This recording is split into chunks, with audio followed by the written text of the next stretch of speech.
बहुत समय पहले की बात है। एक नगर में एक धनी सेठ रहता था, जो बहुत दयालु था। इतना बड़ा व्यापार और बहुत सारा धन होने के बावजूद वह एक भोला और दान करने वाला इंसान था।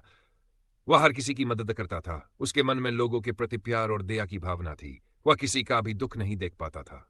उसके इतने दयालु और भोलेपन की वजह से उसके आसपास के लोग उसकी इसी बात को उसकी कमजोरी समझकर उसका फायदा उठाते थे। कुछ लोग उस सेठ के सामने झूठ मूठ का आरोप कर उससे पैसे उधार ले जाते थे। सेठ अमीर तो था ही और ऊपर से दयालु भी। जब वह सेठ उन लोगों की दुखी हालत देखता और उनकी परेशानियां सुनता तो उसका मन भर आता। जब वे लोग उससे कहते, मुझे थोड़ा धन उधार चाहिए या तुम मेरी मदद करोगे, मैं तुम्हारा यह एहसान कभी नहीं भूलूंगा, तो वह मना नहीं कर पाता। वह सोचता कि अभी उनका बुरा वक्त चल रहा है, उनको मेरी मदद की जरूरत है, बाद में ये पैसे लौटा देंगे। धीरे धीरे वक्त गुजरता गया। लोग उस सेठ के आगे बिना बात का रोना रोते और उसका धन ले जाते। वे कभी धन वापस नहीं करते थे। सेठ भी कभी धन वापस नहीं मांगता था। उसे लगता था कि जब उनका बुरा वक्त गुजर जाएगा तो वे धन वापस कर देंगे। लेकिन कहते हैं ना कि हर सुबह के बाद रात होती है, हर सुख के बाद दुख आता है और दुख के बाद सुख। ठीक उसी तरह उस सेठ के साथ भी हुआ। कुछ सालों बाद उसके पास धन कम होने की वजह से उसके व्यापार में माल भरने के पैसे कम होने लगे। इसके कारण उसके दुकान पर अब ग्राहक भी कम होने लगे, क्योंकि जो सामान उन ग्राहकों को चाहिए था वह सामान उस व्यापारी के पास खत्म होने लगा था और उस सामान को लाने के लिए अब उसके पास इतना धन भी नहीं था। धीरे धीरे सेठ का धन समाप्त हो गया। एक समय था जब वह सेठ अपने नगर के अमीर लोगों में आता था, पर आज उसके पास पैसे नहीं थे। ऊपर से सारा कर्ज उसे बाजार से लेना पड़ा। उसे समझ नहीं आ रहा था कि वह क्या करे। उसने महात्मा बुद्ध के बड़े चर्चे सुन रखे थे। उसे यह पता था कि उसके बहुत मित्रों ने उनके पास जाकर अपने जीवन के लिए सही मार्गदर्शन लिए हैं और वह जो ज्ञान देते हैं वह काफी जिंदगियां सुधार चुका है। उसने निश्चय किया कि अब तथागत गौतम बुद्ध ही उनकी समस्या का हल बताएंगे। यही सोचकर वह अगले दिन गौतम बुद्ध से मिलने निकल पड़ता है। वहां जाकर बुद्ध को प्रणाम करता है। फिर सेठ गौतम बुद्ध से कहता है, मुझे मेरी समस्या का निवारण चाहिए। बुद्ध कहते हैं, पूछो क्या पूछना है। फिर वह उन्हें सारी बातें बताता है कि कैसे वह लोगों की मदद करके अमीर से गरीब हो गया, कैसे उसने बस लोगों की बुरी हालत देखकर अपने व्यापार के पैसे उन्हें मदद करने के लिए दे दिए और आज वह खुद जरूरतमंद हो गया है। गौतम बुद्ध उसकी सारी बातें ध्यान से सुनते हैं और कहते हैं, तुम बहुत ही ज्यादा सीधे और दयालु हो। जरूरत से ज्यादा सीधा होना भी हमारे लिए मुसीबत पैदा कर सकता है। आगे बुद्ध कहते हैं, तुम लोगों की मदद इसलिए करते थे ताकि वह मुसीबत से बाहर निकल सके, लेकिन लोगों ने इसका फायदा उठाया और तुम्हें ठगते रहे। उस सेठ ने कहा, आप बिल्कुल सही कह रहे हैं बुद्ध। मेरे दुखों का कारण मेरा ज्यादा सीधा होना, सरल होना और दयावान होना ही लग रहा है। लेकिन मैं अब क्या करूं कि वह क्या करे। उसने महात्मा बुद्ध के बड़े चर्चे सुन रखे थे। उसे यह पता था कि उसके बहुत मित्रों ने उनके पास जाकर अपने जीवन के लिए सही मार्गदर्शन लिए हैं और वह जो ज्ञान देते हैं वह काफी जिंदगियां सुधार चुका है। उसने निश्चय किया कि अब तथागत गौतम बुद्ध ही उनकी समस्या का हल बताएंगे। यही सोचकर वह अगले दिन गौतम बुद्ध से मिलने निकल पड़ता है कि वह क्या करे। उसने महात्मा बुद्ध के बड़े चर्चे सुन रखे थे। उसे यह पता था कि उसके बहुत मित्रों ने उनके पास जाकर अपने जीवन के लिए सही मार्गदर्शन लिए हैं और वह जो ज्ञान देते हैं वह काफी जिंदगियां सुधार चुका है। उसने निश्चय किया कि अब तथागत गौतम बुद्ध ही उनकी समस्या का हल बताएंगे।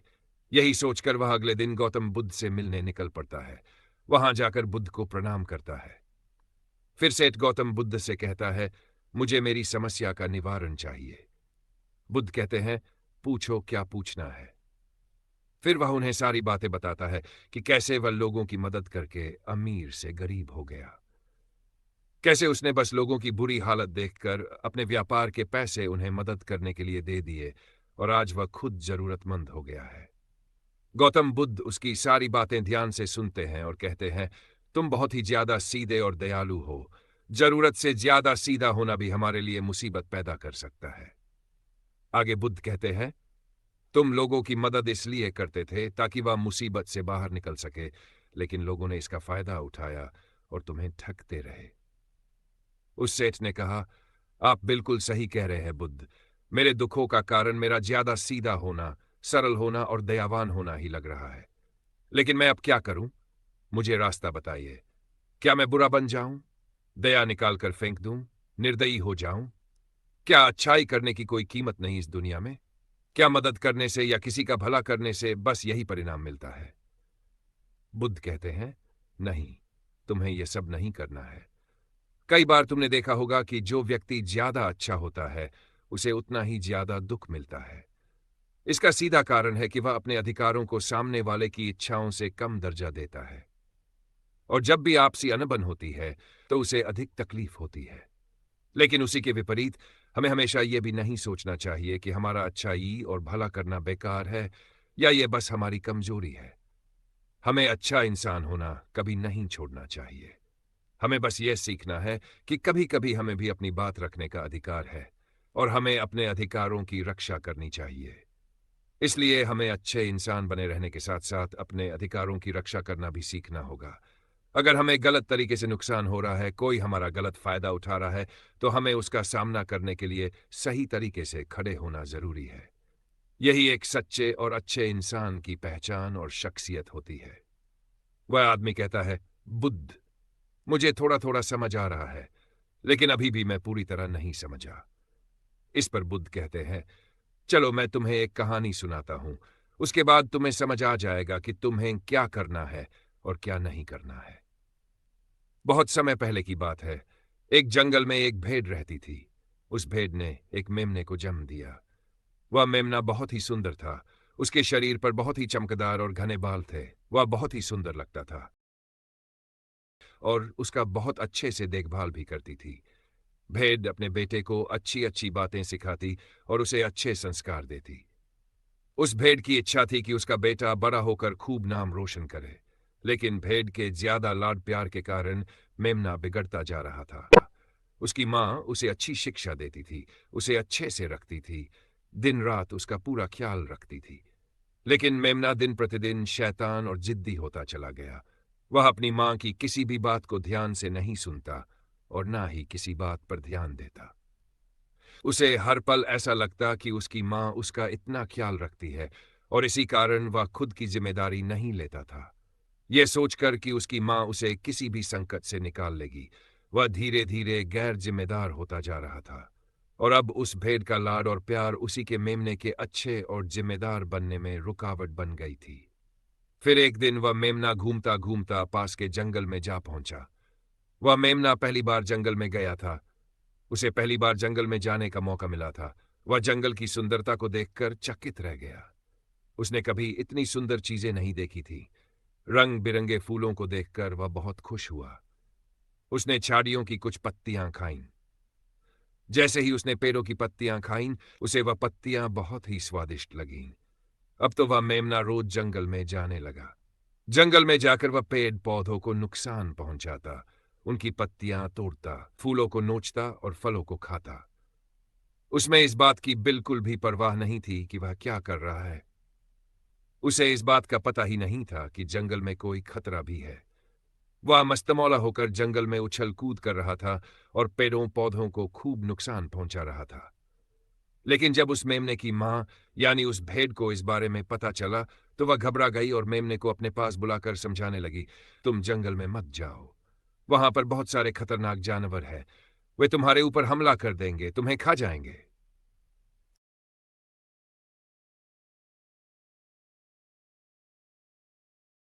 लेकिन मां की बात का उस पर कोई असर नहीं हुआ, बल्कि वह मेमना अपनी माता से कहने लगा, मां, जो भी मेरे सामने आएगा वह मुझसे जमकर मार खाएगा, फिर वह बहुत पछताएगा।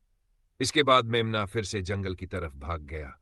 उसे अपनी माता की कही बातें झूठी लगने लगीं। हर रोज की तरह उस दिन भी वह उछल कूद करने लगा और पेड़ पौधों की पत्तियां तोड़ने लगा। कभी फूलों को तोड़ता तो कभी पेड़ों को खूब नुकसान पहुंचाता। लेकिन उस दिन उस जंगल में एक शेर पहुंचा। वह शेर बहुत ही ताकतवर था, लेकिन ताकतवर होने के साथ साथ वह दयालु भी था। उस शेर का मानना था कि कमजोर प्राणियों को नुकसान पहुंचाना ठीक नहीं है।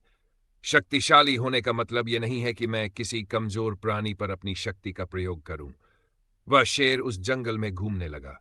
घूमते घूमते वह उस जगह पहुंचा जहां पर वह नासमझ मेमना शैतानी कर रहा था। शेर ने उस मेमने को देखकर आश्चर्य किया और सोचा, इस मेमने को किसी खूंखार जानवर का डर क्यों नहीं है? ये कैसे पेड़ पौधों की पत्तियां बिना काम के ही नोच रहा है, इन्हें खत्म कर रहा है और उन पत्तियों को खा कम बिगाड़ ज्यादा रहा है। शेर ने कुछ देर तक चुपचाप खड़े होकर उसे देखा। उसने सोचा, मेमना कुछ ही देर में मुझे देखकर यहां से भाग जाएगा और उसके डर के भाग जाने से मुझे बल का प्रयोग नहीं करना पड़ेगा। लेकिन ऐसा नहीं हुआ। शेर बहुत देर तक खड़ा रहा और इंतजार करता रहा कि मेमना यहां से कब जाएगा। लेकिन मेमना तो भोजन करने में व्यस्त था। उसे शेर का कोई ख्याल नहीं था। वह मजे से पेड़ पौधों की पत्तियां नोच रहा था और उन्हें नष्ट कर रहा था। जब शेर ने देखा कि मेमना उसे देखकर भी वहां से नहीं जा रहा, तो वह खुद मेमने के पास गया। वहां जाकर शेर बोला, सुनो बच्चे, इस जंगल में फूल पत्तियों को नुकसान पहुंचा रहे हो। जितनी जरूरत है तुम्हारे भोजन के लिए, बस उतनी ही तोड़ो। तुम बहुत फूल पत्तियां यूं ही नष्ट कर रहे हो। अगर तुम इन पेड़ पौधों और फूल पत्तियों को नुकसान पहुंचाओगे तो तुम अच्छे बच्चे कैसे बनोगे? अच्छे बच्चे कभी भी इस तरह जंगल में आकर पेड़ पौधों को नुकसान नहीं पहुंचाते। क्या तुम्हारी मां ने तुम्हें अच्छा बच्चा नहीं बनाया? शेर की बातें सुनकर वह घमंड से बोला, तुम अच्छे बच्चे बने रहना चाहते हो तो बने रहो। मैं तो जैसा हूं वैसा ही ठीक हूं। मैं वैसे ही रहूंगा जैसे मुझे रहना है।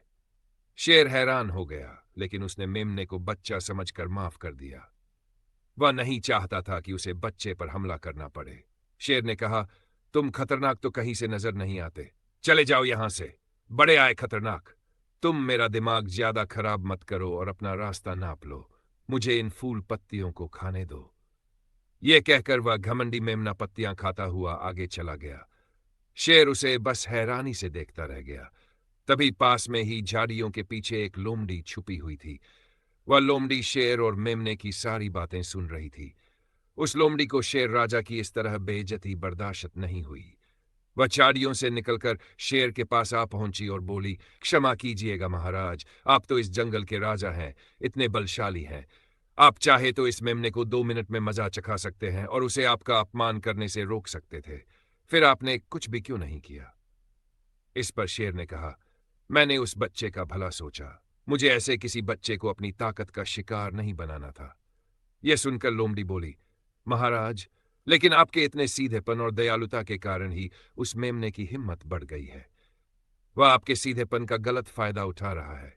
जंगल में इधर उधर घूम रहा है और पेड़ पौधों को नुकसान पहुंचा रहा है। मुझे पता है कि कमजोर प्राणी पर हमला करना बहुत बुरी बात है और दया करना एक अच्छा गुण है। लेकिन शासन में कभी कभी भय दिखाना भी जरूरी है। आपकी यह बात सही है कि प्रजा के साथ दयालुता का व्यवहार करना चाहिए, लेकिन यह भी जरूरी है कि उनके मन में राजा के प्रति डर हो ताकि वह इस तरह के अपराध ना करे और मर्यादा ना तोड़े। लोमड़ी की बात सुनकर शेर बोला, क्या ऐसा हो सकता है कि मेमने को भय दिखाकर हम उसे काबू में कर सकें, जिससे उसमें सुधार आए और उसे किसी तरह का नुकसान भी न पहुंचे? अगर ऐसा हो सकता है तो हमें इसे आजमाना चाहिए। फिर शेर ने कहा, लोमड़ी, क्या तुम ऐसा कर सकती हो? लोमड़ी बोली, जी हां महाराज, बिल्कुल। मैं ऐसा कर सकती हूं कि वह डर भी जाए, सुधर भी जाए और उसे कोई नुकसान भी न हो। मैं उसे इतना डरा दूंगी कि वह जंगल में कभी दोबारा घुसने की हिम्मत नहीं करेगा। मैं उसे इस तरह डराऊंगी कि उसके मन में भय बैठ जाएगा। फिर वह जंगल के पेड़ पौधों को भी नुकसान नहीं पहुंचाएगा। उसकी मां तो उसे कभी सुधार नहीं पाई, लेकिन मैं उसे जरूर सुधार दूंगी। लोमड़ी की बातें सुनकर शेर ने कहा, अच्छा ठीक है, तुम कोशिश करके देखो। अगर तुम्हें इसमें सफलता मिल जाती है तो मैं तुम्हें जंगल के सभी जानवरों के सामने इनाम दूंगा। शेर की बातें सुनकर लोमड़ी बहुत खुश हुई। वह तुरंत मेमने के पास गई और उस पर गर्ज पड़ी। इससे पहले कि वह मेमना वहां से भाग पाता, लोमड़ी ने उसे पहले ही जमीन पर पटक दिया और उसे अपने मजबूत पंजों से दबोच लिया।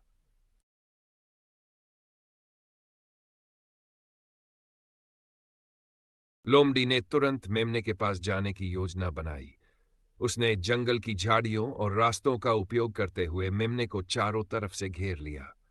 फिर अचानक झाड़ी से कूदकर वह मेमने के सामने जा खड़ी हुई। मेमने ने लोमड़ी को देखा तो हंसी उड़ाते हुए कहा, ओह, तुम भी मुझे डराने आई हो?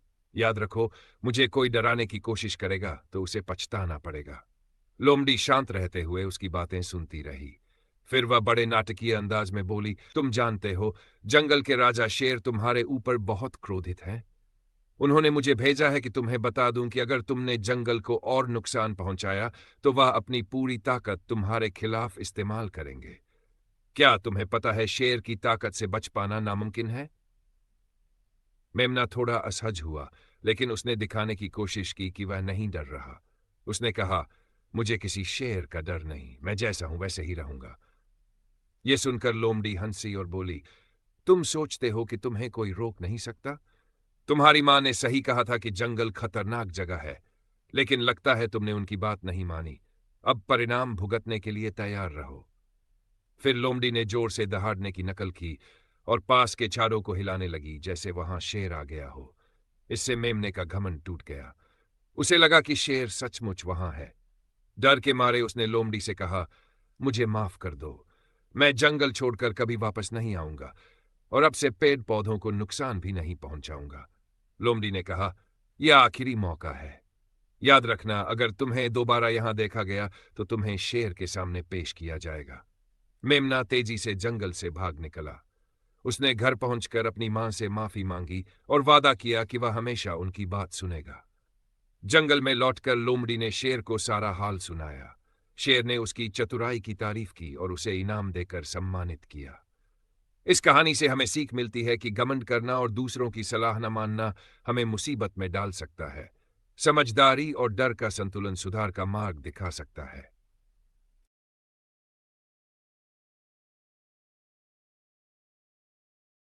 लोमड़ी की बात सुनकर शेर ने कहा, अच्छा, ठीक है, तुम कोशिश करके देखो। अगर तुम्हें इसमें सफलता मिल जाती है तो मैं तुम्हें जंगल के सभी जानवरों के सामने इनाम दूंगा। शेर की बातें सुनकर लोमड़ी बहुत खुश हुई। वह तुरंत मेमने के पास गई और उस पर गर्ज पड़ी। इससे पहले कि मेमना वहां से भाग पाता, लोमड़ी ने उसे पहले ही जमीन पर पटक दिया और उसे अपने मजबूत पंजों से दबोच लिया। मेमने को दबोचने के बाद लोमड़ी ने कहा, बोल, तुझे मार दिया जाए या छोड़ दिया जाए? तुमने इस जंगल के पेड़ पौधे, यहाँ के फूल और कमजोर प्राणियों के साथ भी तो यही किया है। मेरे ख्याल में तुझे मार ही देना चाहिए। लोमड़ी की बातें सुनकर मेमना डर के मारे थर थर कांपने लगा। फिर वह लोमड़ी से गिड़गिड़ाने लगा, मुझे माफ कर दो, मुझे छोड़ दो, मुझे यहां से जाने दो। मैं कभी भी जंगल की तरफ नहीं आऊंगा, न ही कभी पेड़ पौधों को कोई नुकसान पहुंचाऊंगा, और अब मैं कभी कोई गलती नहीं करूंगा। तब लोमड़ी ने मेमने की पकड़ ढीली की। जैसे ही मेमना छूटा, वह जोर जोर से भागने लगा। गिरता पड़ता हुआ वह अपनी मां के पास जा पहुंचा। उधर लोमड़ी शेर के पास गई और सर झुकाकर बोली, देखा, ताकत के साथ दिमाग का प्रयोग करना भी बहुत जरूरी होता है। तभी लोग हमारा सम्मान करते हैं और हमारी अच्छाई का गलत फायदा नहीं उठाते। लोमड़ी की बात सुनकर शेर लोमड़ी की योग्यता से प्रभावित हुआ। उसने लोमड़ी को जंगल के सभी जानवरों के सामने इनाम दिया। उधर वह मेमना घबराया हुआ अपनी मां के पास पहुंचा। मां से आकर लिपट गया और रोते हुए बोला, मां, मुझे क्षमा कर दो, मैंने आपकी बात कभी नहीं मानी। आप सही कहती थी कि जंगल में बहुत खतरनाक जानवर रहते हैं। आज के बाद मैं कभी भी जंगल में नहीं जाऊंगा। इसके बाद बुद्ध उस व्यापारी से कहते हैं, देखा बेटा, इतने अच्छे मत बनो कि लोग तुम्हें खा जाएं, और न ही इतने कठोर बनो कि लोग तुम्हारे पास आना ही बंद कर दें। जरूरत से ज्यादा अच्छा बनना इंसान को नुकसान दे सकता है। लोग उसका सम्मान नहीं करेंगे, बल्कि उसे पागल समझेंगे। गौतम बुद्ध सेठ से कहते हैं, अगर शेर भी हमेशा अच्छा बनने का दिखावा करेगा या फिर अच्छा बनकर रहेगा तो लोग उससे डरने के बजाय उसे कमजोर समझेंगे। सेठ को समझाते हुए बुद्ध बोले, अगर हम ज्यादा अच्छे बनकर पेश आते हैं तो लोग हमारी अच्छाई का फायदा उठाने लगते हैं। तुम लोगों की मदद करना न छोड़ो, लेकिन उनकी समस्या सुनकर हर बार धन देने की बजाय उन्हें समाधान देने की कोशिश करो। अगर धन की आवश्यकता पड़े तो थोड़ा बहुत धन दे सकते हो, लेकिन हर समस्या का समाधान धन से करने की बजाय निवारण से करो। इससे केवल वही लोग तुम्हारे पास आएंगे जिनकी समस्या असली होगी, और पैसे ठगने वालों से तुम बच जाओगे। सेठ बुद्ध को प्रणाम करता है और धन्यवाद कहकर वहां से चला जाता है। फिर वह वैसा ही करता है जैसा बुद्ध बताते हैं, और कुछ ही सालों में वह पहले जैसा धनवान बन जाता है। तो दोस्तों, आपने आज के इस वीडियो से क्या सीखा, वह मुझे आप कमेंट में बता सकते हैं। इसी के साथ मैं उम्मीद करता हूं कि आपको आज की वीडियो पसंद आई होगी। तो इस वीडियो को उस इंसान के साथ शेयर करें जिसे यह कहानी सुनने की जरूरत है, और उसी के ठीक बाद चैनल बुद्धा सारांश को सब्सक्राइब करें। तो चलिए, फिर मिलते हैं एक और नई वीडियो में, एक नए मैसेज के साथ। तब तक के लिए अपना ख्याल रखें। धन्यवाद। मगर सच है कि आजकल के जमाने में कोई किसी का साथ नहीं देता, और ना ही मुश्किल समय में किसी के काम आता है। इसलिए कभी किसी पर पूरा भरोसा मत करो। आज की दुनिया भरोसे के लायक नहीं है। अगर आपको लगता है कि कोई आपका साथ देगा, तो यह आपकी गलतफहमी है। हकीकत यही है कि जब आपको सबसे ज्यादा जरूरत होगी, तो आप खुद को अकेला ही पाएंगे। कुछ लोग अपनी संतानों पर इतना गर्व करते हैं कि उन्हें लगता है उनकी जिंदगी का हर संघर्ष, हर त्याग एक दिन लौटकर उनकी संतान के रूप में उन्हें सहारा देगा। लेकिन सच्चाई यह है कि यह भरोसा मोह के पर्दे में छिपा एक भ्रम है। आजकल की संतानों के लिए माता पिता की वही अहमियत नहीं रही जो पहले हुआ करती थी। यह कहानी एक ऐसे किसान के बारे में है जिसने अपनी संतानों पर भरोसा किया और उनसे मोह में बंध कर अपना साधन और मेहनत उनके लिए समर्पित कर दी। लेकिन जब उसे सहारे की सबसे ज्यादा जरूरत थी, तो वह सच्चाई से रूबरू हुआ। हरिपुरा गांव के गोवर्धन सिन्हा का नाम पूरे गांव में सम्मान के साथ लिया जाता था। वे मेहनती किसान थे जिन्होंने अपने 4 बेटों और 3 बेटियों को अच्छी परवरिश देने के लिए दिन रात मेहनत की। उनकी मेहनत और त्याग का हर कोई कायल था।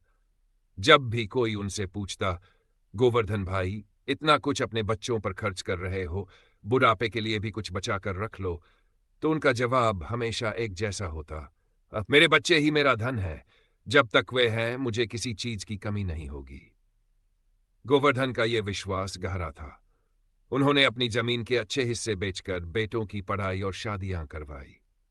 बेटियों की शादी में उन्होंने कर्ज भी लिया, लेकिन उन्हें यह तसल्ली थी कि उनके बेटे एक दिन उनके सारे कर्ज चुका देंगे। वे यही सोचते थे कि उनकी मेहनत और त्याग एक दिन बुढ़ापे का सहारा बनेगा। समय बीतता गया। गोवर्धन की उम्र बढ़ने लगी और उनकी ताकत घटने लगी। अब वे खेतों में पहले की तरह मेहनत नहीं कर पाते थे, लेकिन उनके दिल में यह तसल्ली थी कि उनके 4 बेटे हैं जो अब उनका सहारा बनेंगे। एक दिन गोवर्धन की आंखों में दर्द होने लगा। गांव के एक डॉक्टर ने जब उनकी आंखें देखी तो सलाह दी, बाबा, आपको मोतियाबिंद हो गया है। अगर समय रहते ऑपरेशन नहीं कराया तो तकलीफ बढ़ जाएगी। गोवर्धन ने सहज भाव से मुस्कुराते हुए कहा, डॉक्टर साहब, ऑपरेशन कराने में पैसे लगेंगे। मेरी तो ऐसे ही ठीक है। मेरे 4 बेटे, 4 बहुएं, पोते पोतियां हैं। ये सब मेरी आंखें हैं। जो मैं नहीं देख पाता, वे सब मुझे बता देते हैं। डॉक्टर ने फिर समझाया, लेकिन गोवर्धन अपनी बात पर अडिग रहे। उनकी आंखें धुंधली होती जा रही थी, लेकिन दिल का भरोसा चट्टान जैसा मजबूत था। उन्हें यकीन था कि उनके बेटे और बहुएं उनकी हमेशा परवाह करेंगी। लेकिन ऐसा नहीं हुआ। उनकी आंखों की तकलीफ बढ़ती गई। बेटे एक एक कर अपनी जिम्मेदारियों से बचने लगे। बड़ा बेटा रामनाथ बोला, पिताजी, अभी मेरी सैलरी बहुत कम है, अगले महीने देखते हैं। दूसरा बेटा बोला, मेरी बीवी की तबीयत ठीक नहीं है, अभी रुक जाए। तीसरे ने कहा, मैं काम के सिलसिले में बाहर हूं, समय नहीं है। गोवर्धन का ऑपरेशन बार बार टलता गया। उनकी आंखों की तकलीफ बढ़ती गई, लेकिन मोह का पर्दा उनकी आंखों से नहीं उतरा। आग की घटना ने सब बदल दिया। एक रात घर में अचानक आग लग गई। आग इतनी तेजी से फैली कि गोवर्धन मदद के लिए चिल्लाने लगे, लेकिन बेटे, बहुएं और पोते अपनी जान बचाने के लिए भाग गए। किसी ने पलट कर नहीं देखा। पड़ोस के एक युवक ने उनकी आवाज सुनी, दौड़ता हुआ आया और गोवर्धन को बाहर निकाला, लेकिन तब तक वे बुरी तरह झुलस चुके थे। अस्पताल में गोवर्धन ने अपनी जिंदगी का सबसे बड़ा सबक सीखा। उन्होंने महसूस किया कि जिस भरोसे पर उन्होंने पूरी जिंदगी बिताई, वही भरोसा धोखा बन गया। इसके बाद उन्होंने अपनी जिंदगी बदल दी। अपनी संपत्ति बेचकर एक छोटा सा घर बनाया, बची हुई पूंजी बैंक में जमा कर दी। उन्होंने अपने बच्चों से सभी उम्मीदें छोड़ दी। अब वे गांव के युवाओं और बुजुर्गों से कहते, बचपन में बच्चे माता पिता पर निर्भर होते हैं, लेकिन बुढ़ापे में माता पिता को बच्चों पर निर्भर नहीं होना चाहिए। आत्मनिर्भरता ही सच्ची आजादी है। गोवर्धन का संदेश। अन दूसरों पर अंधा भरोसा मत करो। दा बचत करना सीखो। आत्मनिर्भर बनो। अगर यह कहानी आपको अच्छी लगी हो तो इस वीडियो को लाइक करें और चैनल बुद्धा सारांश को सब्सक्राइब करें।